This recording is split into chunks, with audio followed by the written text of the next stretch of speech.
চালানো হয়। এই অভিযানে বিভিন্ন লাইব্রেরি, দোকান ও প্রকাশনা প্রতিষ্ঠান থেকে হাজার হাজার কোরআন সমুদ্রে ফেলে দিচ্ছে মালয়েশিয়া। কিন্তু কেন?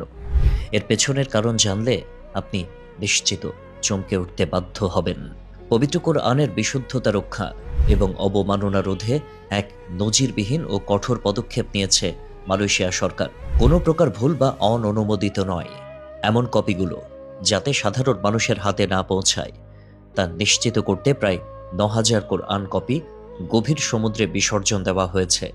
ধর্মীয় বিধান এবং যথাযথ মর্যাদা বজায় রেখেই এই বিশাল কর্মযজ্ঞ সম্পন্ন করেছে দেশটির স্বরাষ্ট্র মন্ত্রণালয়। ইসলামের মূল ভিত্তি পবিত্র আল কোরআন। এর প্রতিটি হরফ, জবর, জের এবং পেশের সামান্য ভুলও বদলে দিতে পারে বিশাল অর্থ।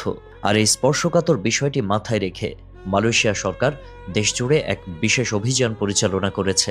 অভিযানে উদ্ধার হওয়া ৮,৬৭২টি ত্রুটিপূর্ণ ও অনুমোদনহীন কোরআনের কপি অত্যন্ত সম্মানের সাথে সমুদ্রে নিমজ্জিত করা হয়েছে।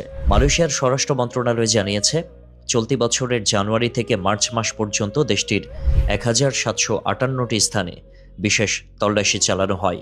এই অভিযানে বিভিন্ন লাইব্রেরি, দোকান ও প্রকাশনা প্রতিষ্ঠান থেকে মোট ৬,৬২০টি এমন কোরআনের কপি জব্দ করা হয়েছে যেগুলোর কোনো সরকারি অনুমোদন ছিল না অথবা ছাপায় ভুল ছিল। জব্দকৃত এই কপিগুলোর বাজার মূল্য প্রায় ৩,৭৮,০০০ রিঙ্গিত। মালয়েশিয়ার স্বরাষ্ট্রমন্ত্রী সাইফুদ্দিন নসুশান ইসমাইল এক বিবৃতিতে পরিষ্কার জানিয়েছেন, কোরআনের পবিত্রতা রক্ষা করা রাষ্ট্রের অন্যতম দায়িত্ব। তিনি বলেন, কোরআনের সামান্য ভুলও গ্রহণযোগ্য নয়। যারা আইন লঙ্ঘন করে ত্রুটিপূর্ণ কপি বাজারে ছড়িয়েছে তাদের বিরুদ্ধে এরই মধ্যে তদন্ত শুরু হয়েছে। তিনি আরও হুঁশিয়ারি দেন যে নজরদারি শুধু ছাপানো বইয়ের মধ্যেই সীমাবদ্ধ থাকবে না। অনলাইন প্ল্যাটফর্মে বিক্রি হওয়া ডিজিটাল সংস্করণ এবং অডিও কপিগুলোর ক্ষেত্রেও একই ধরনের কঠোর ব্যবস্থা নেওয়া হবে।